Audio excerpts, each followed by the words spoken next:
Você sabia que no Ministério Público de Sergipe tem uma coordenadoria de apoio às vítimas? Neste vídeo a gente explica, através de uma entrevista, como funciona esse importante serviço da instituição.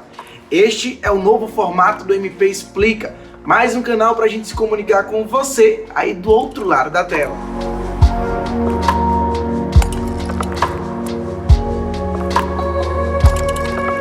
Inaugurando o MP Explica, o diretor da Coordenadoria de Apoio às Vítimas, Dr. Rogério Ferreira.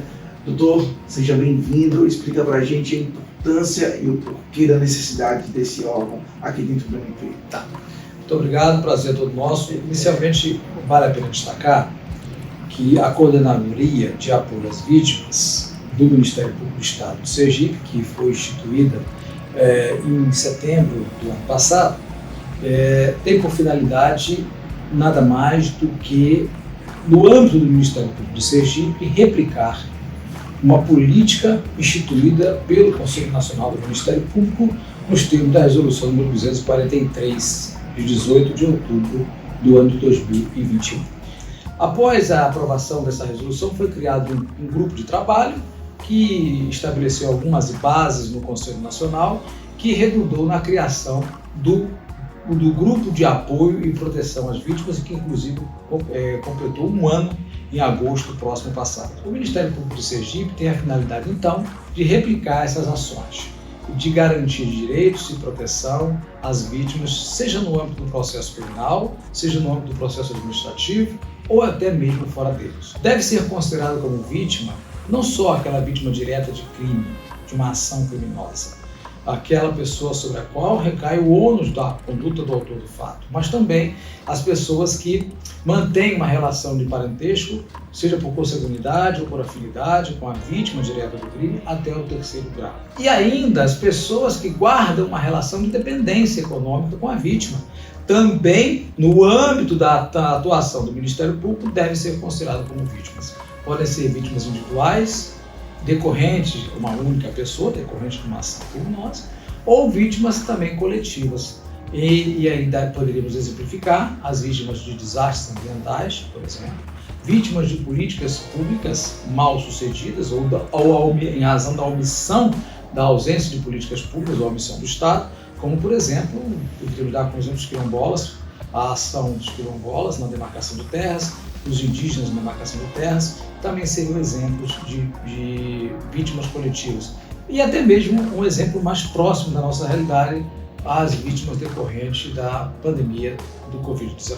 Em linhas gerais, a atuação do Ministério Público visa, acima de tudo, facilitar o acesso à informação por parte das vítimas.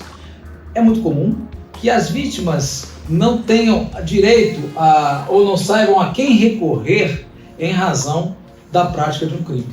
Então, o Ministério Público deve fazer o papel facilitador de prestar todo tipo de auxílio às vítimas, inclusive explicando às vítimas, deixando muito claro para as vítimas todos os direitos que são decorrentes da sua especial situação, seja em razão de um processo criminal ou de um procedimento administrativo.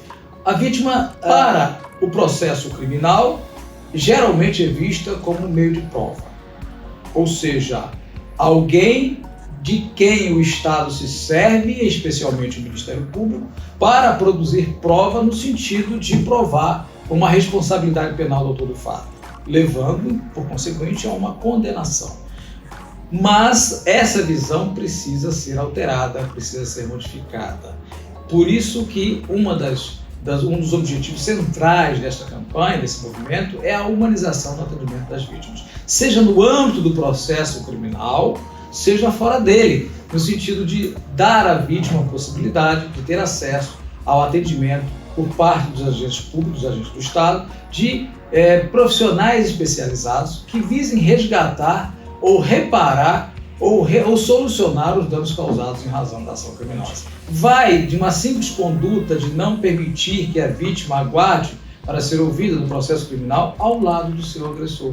Uma conduta simples até das mais complexas em promover um atendimento psicológico à vítima para que ela possa, então, recuperar a sua saúde mental.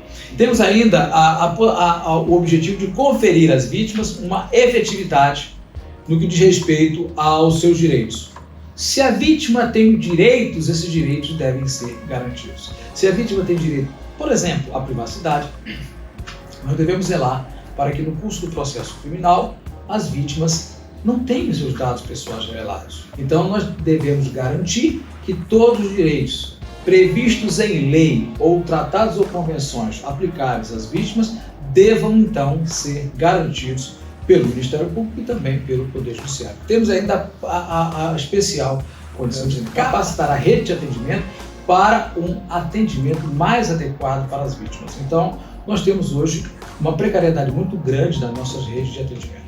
Não é o Ministério Público que fará esse atendimento às vítimas, mas nós precisamos intermediar, então, uma melhoria no serviço público, na rede de atendimento às vítimas que acabamos de citar, em decorrência do fato que não pensava.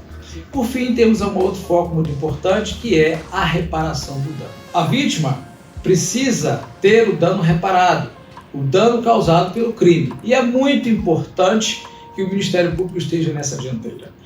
Não deixe ao critério da vítima, não deixe para uma iniciativa da vítima, não deixe às expensas da vítima as ações necessárias para a reparação de dano. Então, o promotor de justiça, o Ministério Público pode, desde o início da ação penal, trabalhar no sentido de promover a reparação de danos.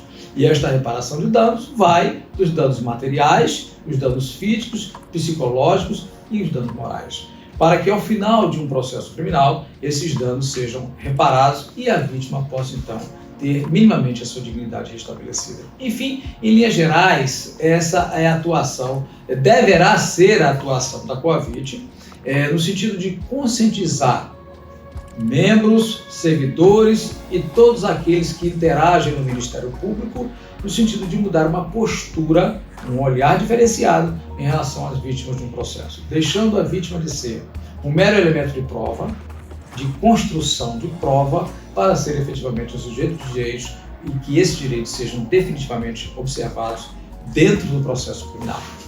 Antes da gente encerrar, doutor Rogério, no dia a dia, como é que funciona esse contato com a vítima? Existe uma busca ativa pela Coavit? As vítimas também elas podem vir diretamente à Coavit trazer as suas situações? Como é que funciona isso?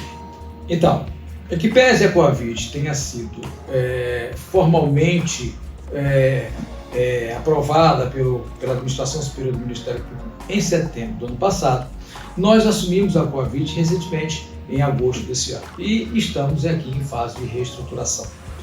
A Coavit, a Coordenadoria de Apoio à Vítima, tem a finalidade de auxiliar os órgãos de execução.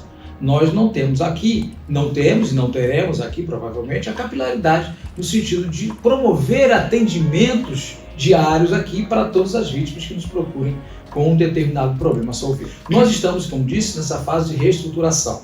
O que nós estamos aqui, nesse momento, conhecendo como funcionam todos os fluxos de atendimento, dos diversos setores que atuam também em defesa do interesse da vítima, as curadorias vinculadas à infância e juventude, aos direitos humanos, aos grupos vulneráveis, ao idoso, à criança e adolescente. Após ter o conhecimento desses fluxos, manter com essas coordenadorias, com essas promotorias especializadas, o entendimento necessário para, se for o caso, melhorar esses atendimentos.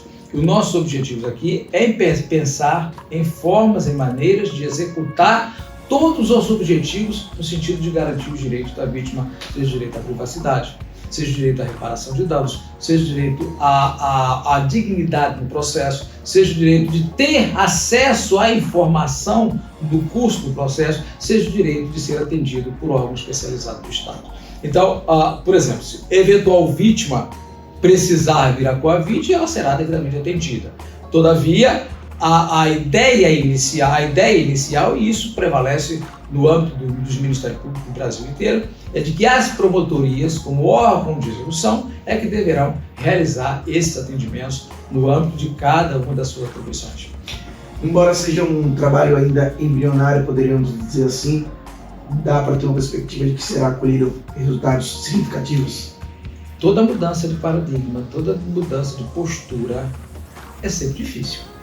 Nós precisamos inserir na cabeça dos operadores do direito, seja interna corporis, dentro do Ministério Público e fora dele, com aqueles com os quais nós interagimos no âmbito do processo, a Defensoria Pública, o Poder Judiciário especialmente, o aparelho de segurança, nova mentalidade.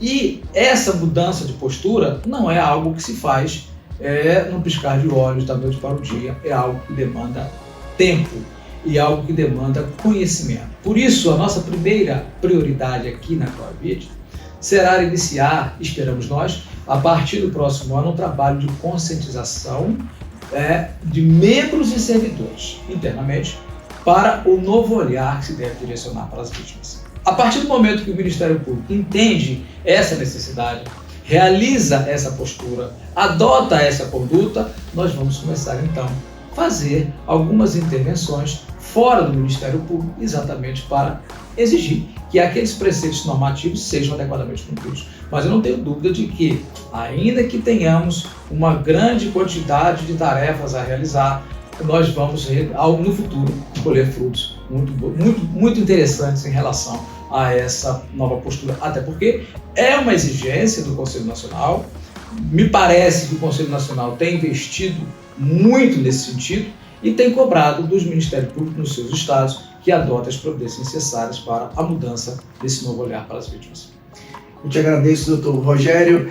Esse foi o episódio do MP Explica. Acompanhe o nosso site e as nossas redes sociais para ficar por dentro desse e de mais episódios aqui do projeto.